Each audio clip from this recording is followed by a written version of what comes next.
Hello, welcome to my take. I am your host, Will Pope. I am here to talk about quite a few things. This show is going to be jam packed full of things.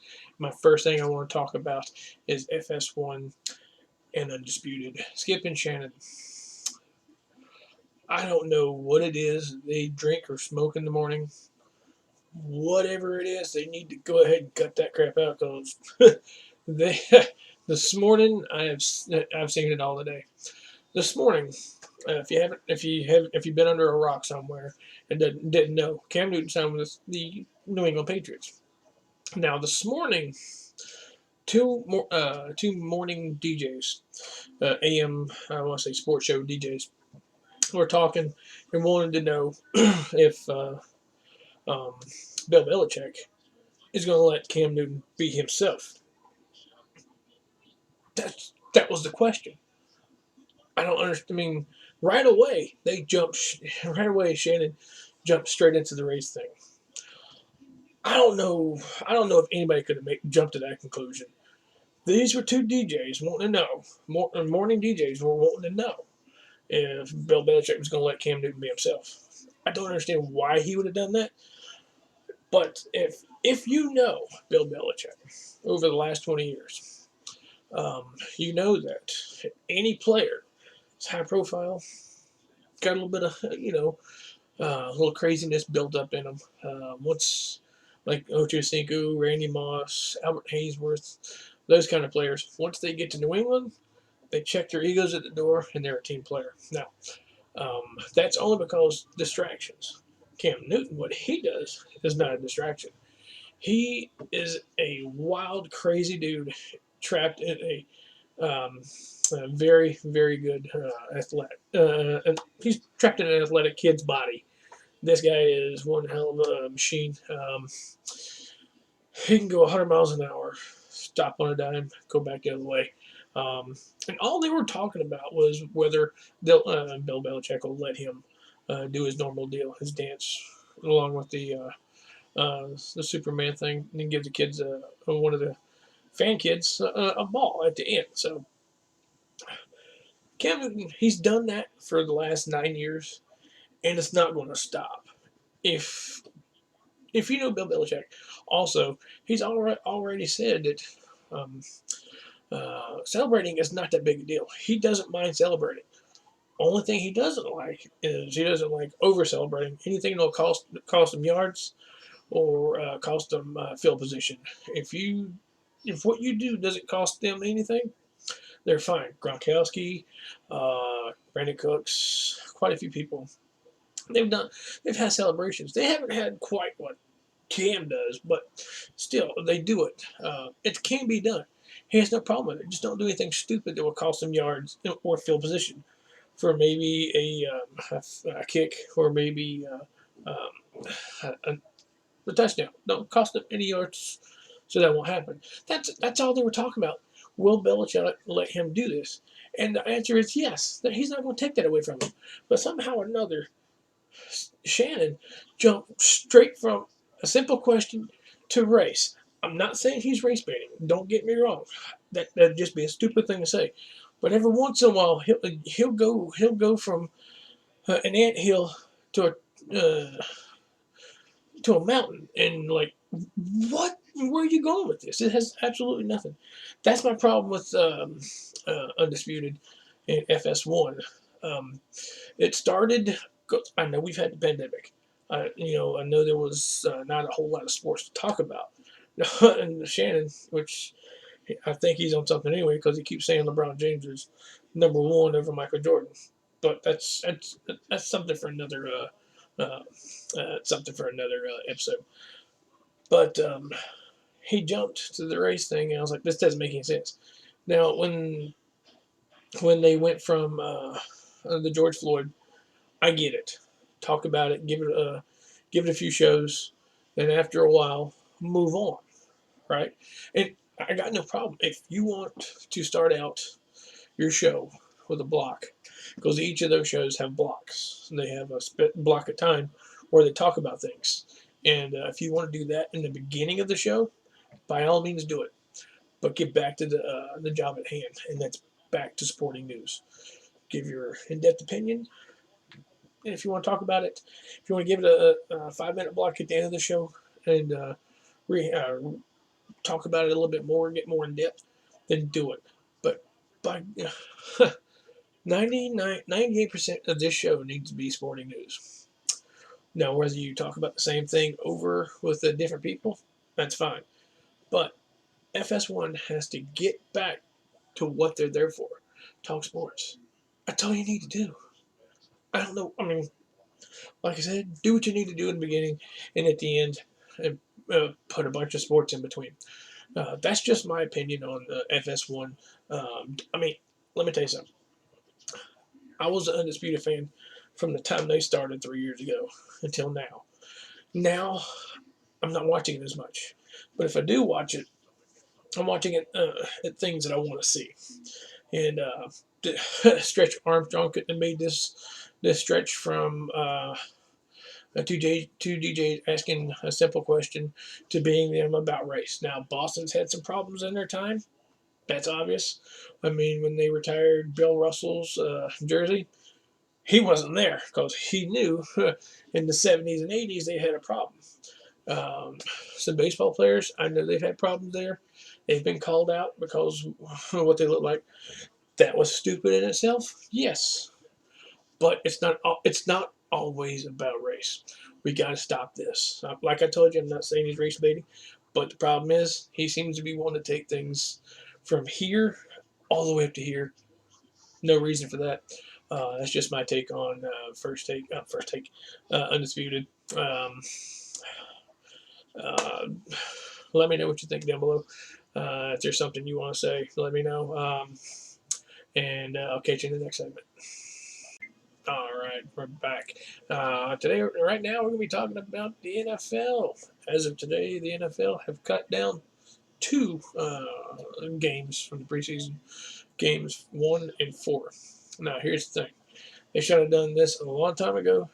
Reason number 1 is they know within 2 games the players are going to keep. Because the starters only play a series. You don't want to keep them going. You don't want to get them hurt before the season starts. So yeah, get the next the following rest of that game and the next game.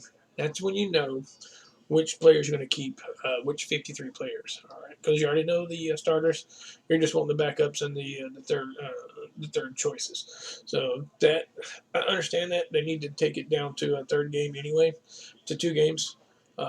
It makes sense, first of all, because you can add a game to the season, which they're trying to do, but the players, oh God, the players are fighting back on that, which I don't get it. It's kind of what you're there for. You get paid to play the game, so let's do this. Let's play this game. They have talking about the Colin Kaepernick deal. I'm going to go in a little bit on that right now. Now, here's the thing.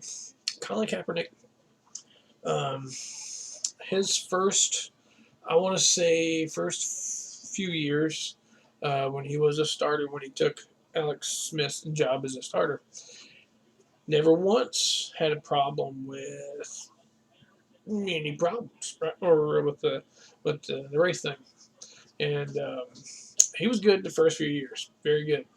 But the problem is he couldn't keep his job.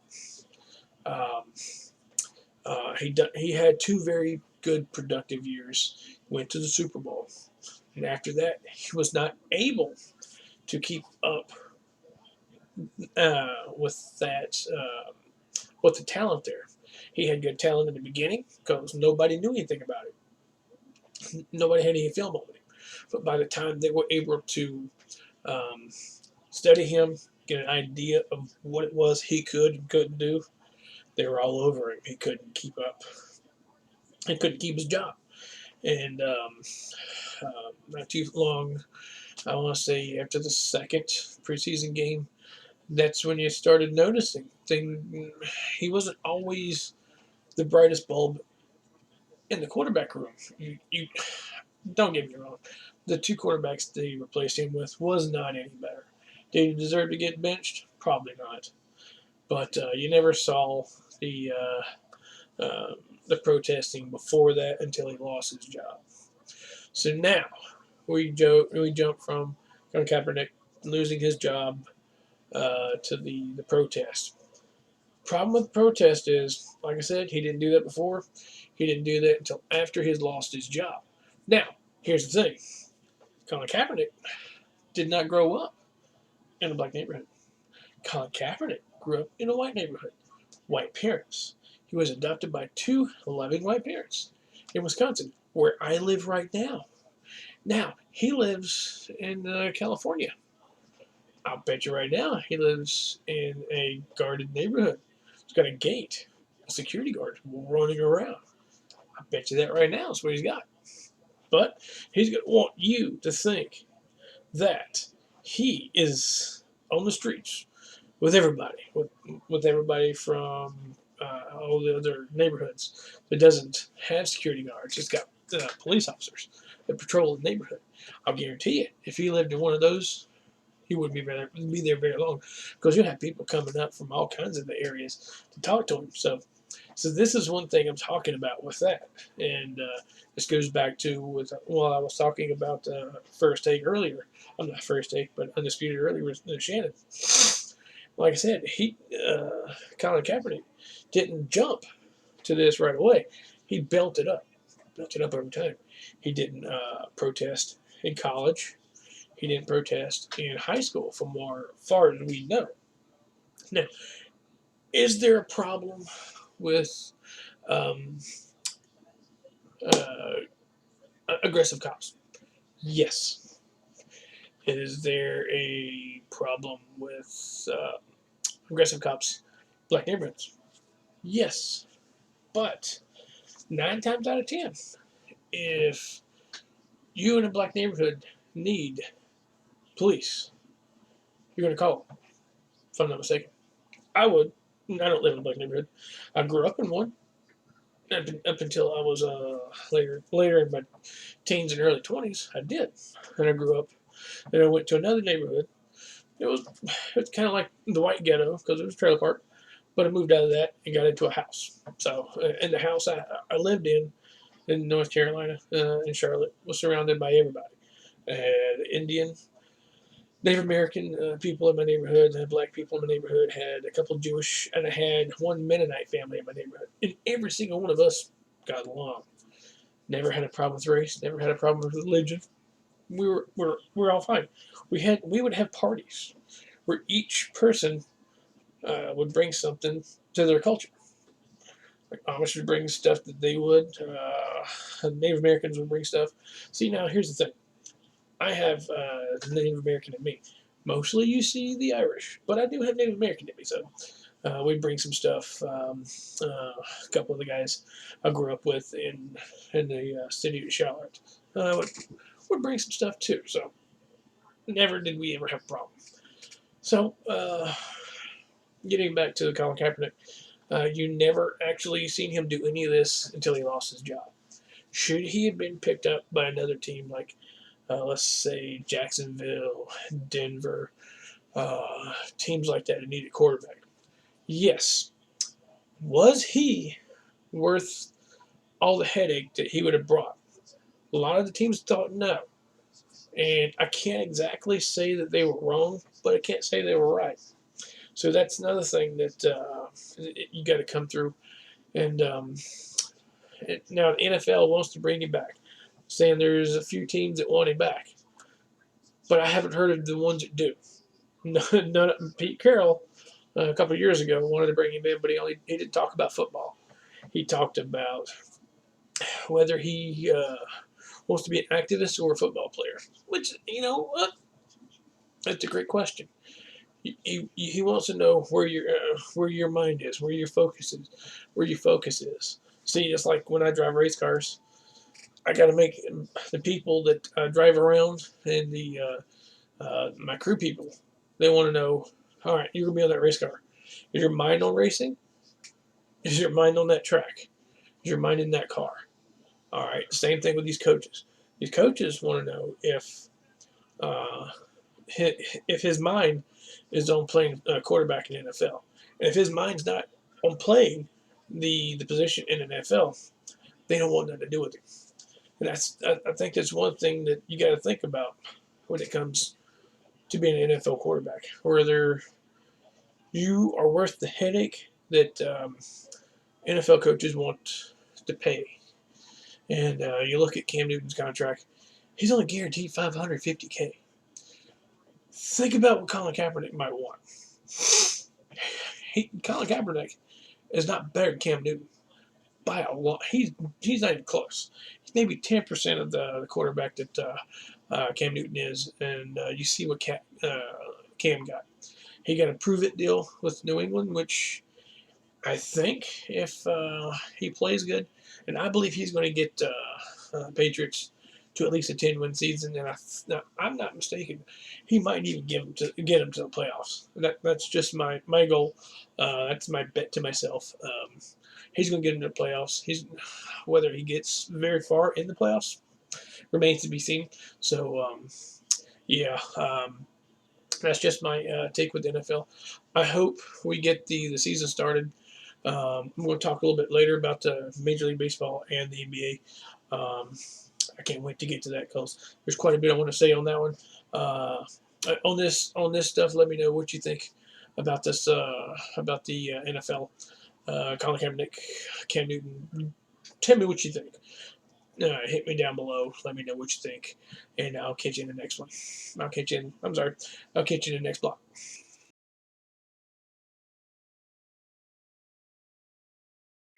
All right, now we're talking about the MLB and the NBA. Now, the MLB's already said that their season will start on July the 25th, and NBA has decided they're going to start theirs towards probably around the same amount of time, same time frame, and both NBA and MLB already tried to look for ways to get out of it. Here's my problem. They've been trying to get out of these two seasons since the beginning of the year. NBA, they stopped their season. Those things are going on. I get it. Okay, things are going on. Okay, whatever. Now things have died down. You're not going to have fans, and you're going to be tested from the time you walk in to the time you walk out. No contact from the outside world.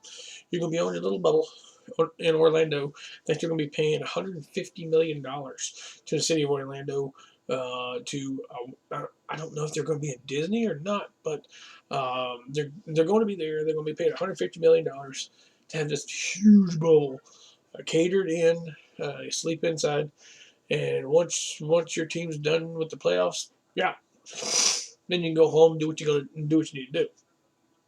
NASCAR's already proven getting their season started without fans can be done. It can be done. Should it be done? Yes. Now, if they don't want to play, obviously they don't get paid. It's like me calling in to the place where I work. I drive a truck for FedEx. Now, if I call FedEx and tell them, you know what, I don't feel like working today. I don't feel like working until this pandemic's over. You know what they tell me? It's been nice knowing you. Like, all right, I'll see you tomorrow. So this is the kind of stuff you need to do, and MLB and the NBA is just a bunch of overpaid babies. They're paid millions and millions of dollars to play a game for a few hours, and if they can't do that, then what's the deal? So what's the deal? Now here's my problem. If they can't do it, get them the hell out of there, right? Don't pay them. Obviously, you're not going to pay them. But they're already complaining about wanting their money. Then what are you doing? What are you talking about? You don't want to play. You don't want to play. So now you're talking about you still want to get paid. That doesn't work. It's like calling in and asking for a check when you hadn't worked all week. See, and that's the problem. You got these guys that haven't in years hasn't actually had to work one day in their life in over a year in years. So they're overpaid, overhyped, and now the problem is they don't even want to have their seasons this year. But NBA should stand firm, saying, "Look, we're having a season. Either you're here or you're not. Either here, you get paid, or you're not. You don't." Major League Baseball, I pretty much think that's exactly what they told them. So that's just my take for that. Let me know my comment below. Tell me what you think. tell me what you think about all the stuff that's going on with the Major League Baseball and NBA. And I think it's something that needs to be. I think they need to get back to work. I think this the way this country needs their sports back. So that's just my take on that. Um, I can't wait to get to the next segment. The next segment is going to be about Madden 21 and NASCAR Heat 5. Stick around for that one. All right, welcome back. Now we're talking about Madden 21 and NASCAR Heat 5. I'm going to start quickly with NASCAR Heat 5. And what I'm doing is I've seen the Madden, I'm sorry, NASCAR Heat 5. I've seen some of the gameplay. I've seen some of the things that they talked about. It's okay. It's they've already told you that it's going to be NASCAR Heat 4.2. And it's going to be like an upgraded version of it. But the stupid thing is, they're still charging people the same amount for a game that they already own. If they just said, "Look, what we're gonna do is if you've already got NASCAR Heat 4, we're gonna download you uh, the new version, and if you've already got it, we'll give it to you for 30.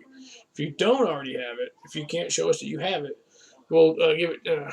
We'll charge you. We'll charge you $40 for it. It's still a win-win. Kind of like how Technics did a couple years ago. I'm sorry, how 704 did a couple years ago when they got the NASCAR franchise from Technic. What they did is they kept what they had, improved it a little bit, then only charged people $20 for it. I want to say 21 or 1999 or 2099. I can't remember exactly what it was, but they just charged them. They just said, "We're going to give you what we got, $20. That's all we're going to do." But this is not how they're doing it now. Now that Motorsports Gaming, which MRO, I think, Motorsports Incorporated owns that. I think they all already own MRO, Motor Racing Outreach, Motor Racing, the radio station. I think they're all over the world. I think they got studios. I think they've already closed a studio down in Charlotte, and they're out of Florida, Moscow, and one other, maybe London.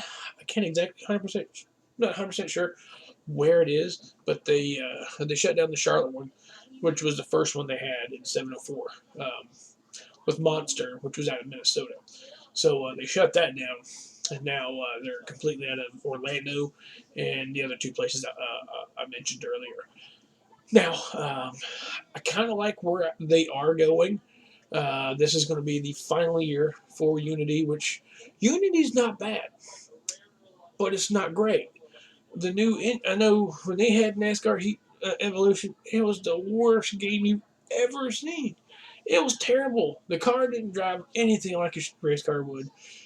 The physics were freaking horrible. Then in each iteration of the game, they got better. From NASCAR Heat 1 to 2, sorry, NASCAR Heat Evolution to NASCAR Heat 2, there was a jump in physics, gameplay, stuff like that. Then you go from 2 to 3, that's where they added in the other two um, uh, series, the trucks and Xfinity.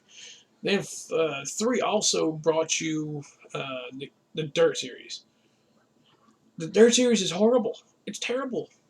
I've driven race cars for a long time, dirt cars for a long time. And I've also driven asphalt cars. These dirt cars drive absolutely nothing like a real dirt car is. Instead of doing that, why didn't they just go like to a Legends or short track on asphalt? It would have made more sense. They would have been able to do pretty much the same thing with the short track cars to the Cup car, the Busch cars, Xfinity Series, and the trucks.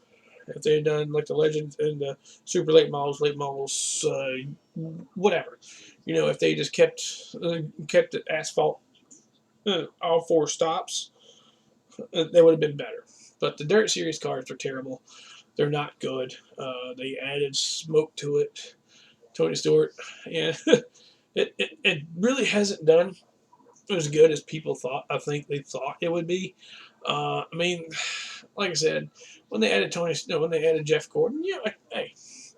But here's the thing: last year in NASCAR Heat 4, they realized they sold too many of the pre-orders, and they couldn't give you the the uh, the box. It was supposed to be a 10 box that had Jeff Gordon logo on it, but when they realized they couldn't get them, they changed it to a little cardboard box, which pissed a lot of people off because they paid for this game knowing that, hey, this is what we're going to get.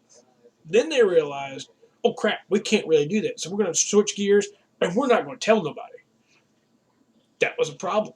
They never said nothing until right before the launch of NASCAR Heat 4. Then that's when they said, oh yeah, we can't do it this way. We're going to do it this way. But here's the thing: they were giving people vouchers for tickets. If you live in an area that doesn't have a NASCAR game, this doesn't make sense. Why the hell would you give them something you know that people, let's say, where's places? Idaho, North South Dakota, parts of Wisconsin, Chicago, uh, Tennessee. Well, Tennessee's got Bristol. Let's see, Texas. You got Texas Speedway, but there's not a whole lot there. Las Vegas got theirs. Arizona's got Phoenix, but there's a lot of places that don't have tracks. So if you sell something to somebody that does not have a track, then you gave them something that they cannot use. And I didn't like that. I don't like it now. Now what they're doing with NASCAR Heat 5, they've kind of upgraded a little bit, but they told you what they were doing. They didn't make it like the next one I'm going to talk about, Madden. They didn't give you something that you knew you weren't getting. All right, they didn't tell you that you're going to get a new game, but you're not getting anything. You're not getting what you're asking for. Because Madden, I'll talk to that in a second, they snowballed the hell out of people. They hadn't. I'll get that in a minute. But like I said, NASCAR Heat 5, I won't be buying it myself.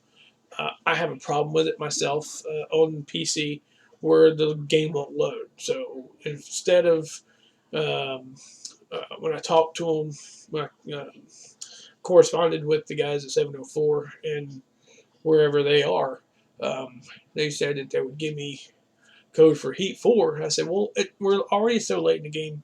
Don't give me 4. Give me 5. So that's what they're going to do. They're going to give me 5. It's going to take a day or probably a couple days after launch, which I don't care. As long as I get the game, that's all that matters to me. And I'm going to be happy with it. And that's because we know what we're getting. And I don't mind that. That's just what I think. Like I said, Unity is the last year on this. I can't wait to find out who they're going to use. Because it was an F1 2020. They're using Codemasters. I've seen a lot of the gameplay from the F1 2020. I love what I see. I will be buying that one. But NASCAR Heat 4, I will not.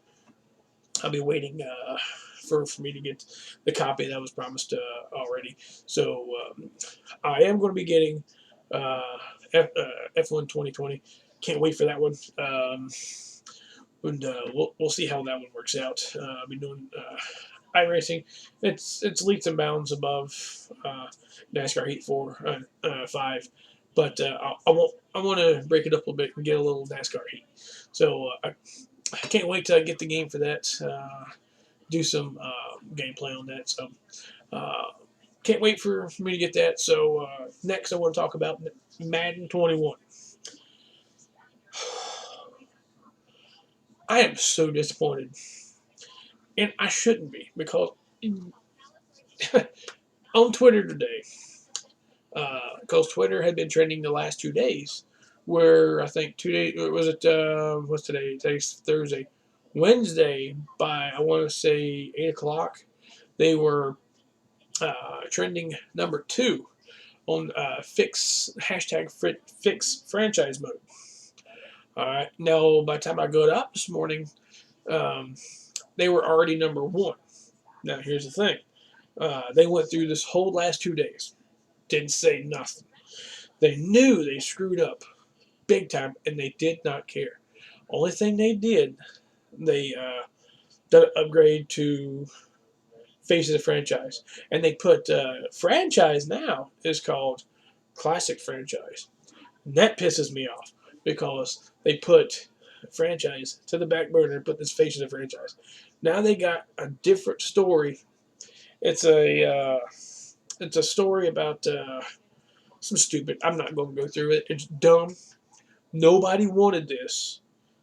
No, just like nobody wanted was it the game mode before? I can't remember the name of it. That's why it was so terrible. I can't even remember it. So I'm glad that's over. They had 2 iterations of that. Now they got 2 iterations of Faces of Franchise.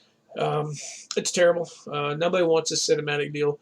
They just want a game that plays and is a substantial amount better than the game they had before, which is not what they're doing. They're giving you a game that you pretty much already have, and they're not giving you anything new.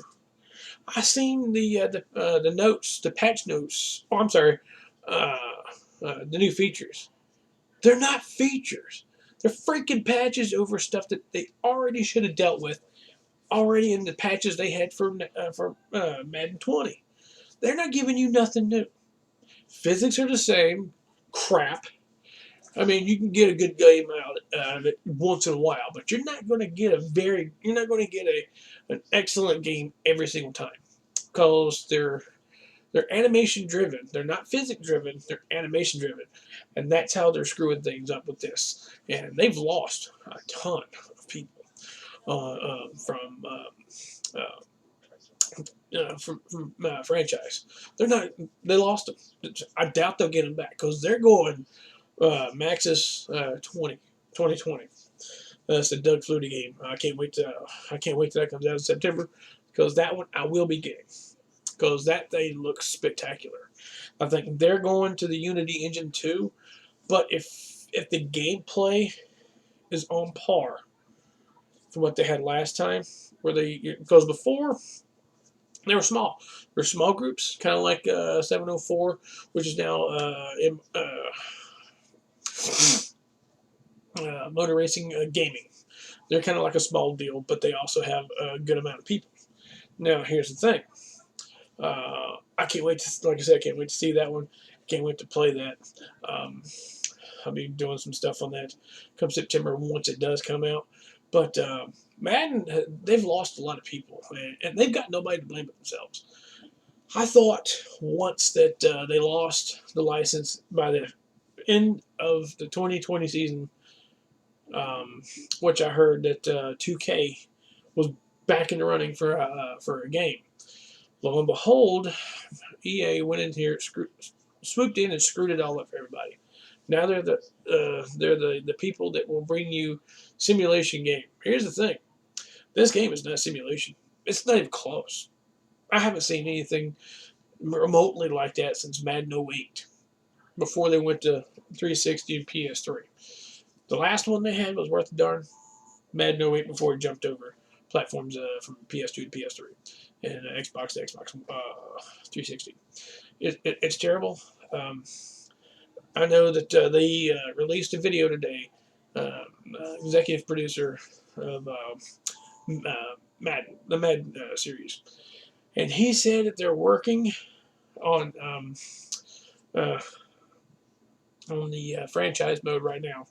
They're going to be. He couldn't say what they're doing, probably because they have no idea what the hell they're going to do. He couldn't say what they're going to do for the franchise from Madden 20 because they still got like almost 2 months. And they can do something to improve this franchise. They were going to try to get away with not doing it until the Madden franchise group went ballistic, and they also got a lot of people from Mutt and other facets of Madden. They got all them together and they said, "Look, hashtag get this franchise right, improve something, make us want this game." And that's the problem. Madden, EA's been trying to get away from it. From what I understand, FIFA's terrible. I don't play soccer games. Never have, never will. But they lost baseball, and they don't care because they got the football. Madden brings them a lot. A lot of the other EA games bring them a lot of money too, so they're not worried about it. So, man, we just got to get this game where it's much better, more refined, so it's not so animation driven.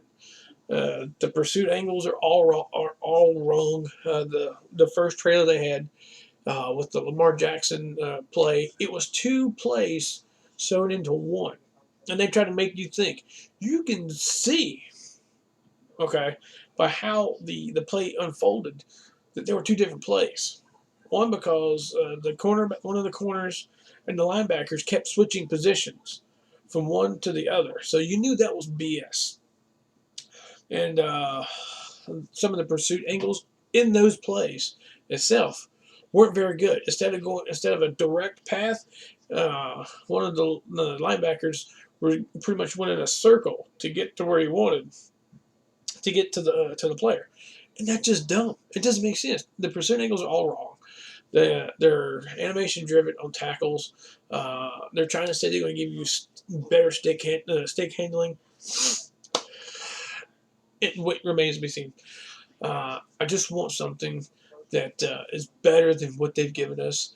And if they improve on the franchise, which they have not in 10 years, one thing they've added is contracts, fifth year for rookies, a little bit more ideal contracts, more realistic.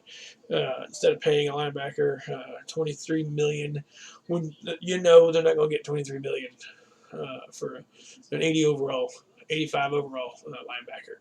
You got to be in the mid 90s to closer to 100 in order to get that kind of money. They said they've worked on the contracts for the rookie contracts where they're more apropos to where they were drafted in that deal.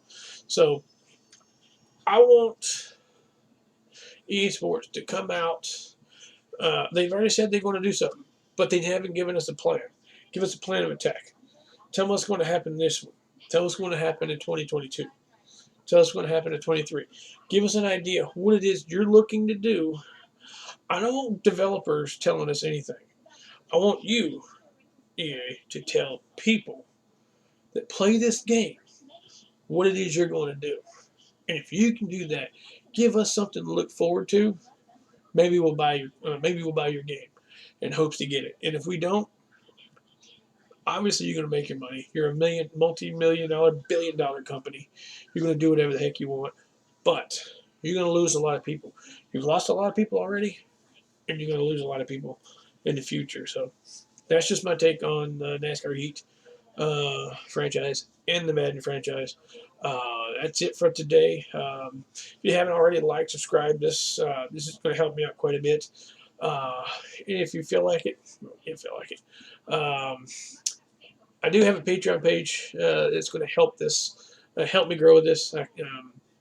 $1.99 a month on Patreon gets you all the back, what happens behind the scenes through this show, through a couple other shows I got. Later on, I'm going to have a NASCAR Minute. I can't wait to bring you that show.